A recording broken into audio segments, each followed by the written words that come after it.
This little machine, you can walking's cut out, so you haven't got to walk to the back of the board to manoeuvre it. You stay right where you are and just go whammy. Hey, I'm Bob Mctavish, probably the oldest guy you'll ever see on Skuff TV. Today we're going to take a bit of a trip down memory lane and show you some of what it was really like to surf back in the 60s and how things changed and how you can go vertical now when you couldn't back in the day. My life's been surfboards. I'm 65, been making boards since 1962. Can't do the math. But I love surfboards. I'll take you for a quick tour and show you the progression that happened through the 60s right down to today. I shaped these three boards, that's why I just pulled them out of our hundreds of boards around the factory here. I can just quickly grab a couple of that represented the eras, you know. So, 1966, I shaped this board in one night, glassed it, and did the whole thing. My friend was heading off to Sydney quickly. And it came back to me recently. It was covered with paint. Stripped the paint off, now I'm restoring it. That one's 9'8", made in 1966, state of the art. 1968, we were riding this. This is 7'2" long, and it's a clean pintail. Have a go where the fin's mounted, man. So far forward, it's way up the board. But this is where we're trying to get the first shortboard, trying to get that loose feeling. So boards were coming down, you know, like every time you shape a board, it'd be 3 or 4 inches shorter from the one before.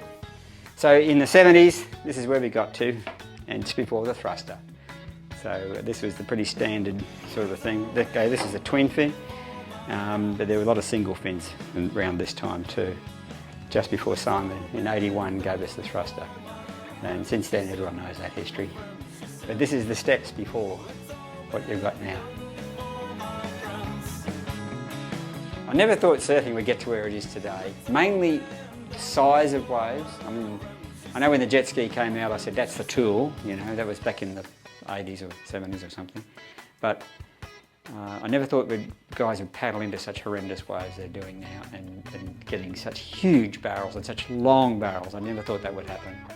And the speed of the gouges and you know, just the blasting manoeuvres, I never thought would get this good. Aerials, yeah, I can see that happening. Once you saw guys in pools skating, so that's next for surfing. That's 30 years late coming, I reckon.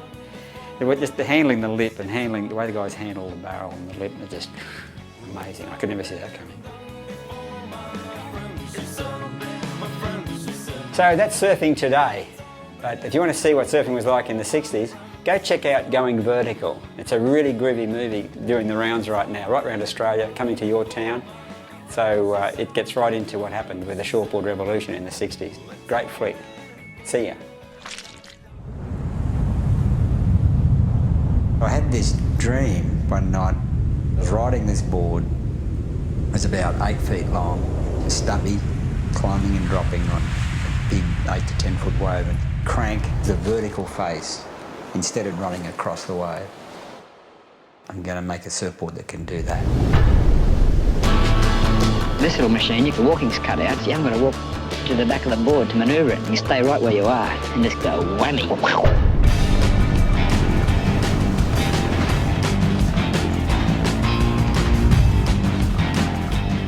It had this fascinating turn with this deep V bottom. You could roll into these turns and do these big arcs.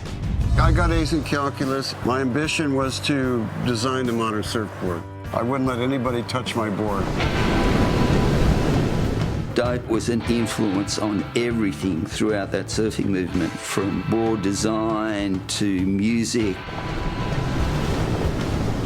I first met Mctavish with him and some other bloke came illegally on a boat. The Hawaiian surfers, their boards were so big, these guys were doing one big slow turn and going straight. How disappointing. I grabbed a saw and I cut a foot off it. Well, you get up there and get that power, you just go phew. One of the most influential surfboards ever made was the Big Pipeliner by Dick Brewer. This is before Mctavish showed up. My part of history was already in the design standpoint. And then the board went vertically right back up the face. Mctavish was shredding the hell out of it. That board went like the clappers. The media perceived that the Aussies invented this whole thing, and they didn't. It was basically a Brewer Hawaii thing. The shortboard revolution definitely started in Australia months before it happened in Hawaii. Our thinking was so far advanced from where they were. He didn't see what was happening here. I thought he was an idiot. I don't give a damn. Something's going on, man. That was the future of surfing.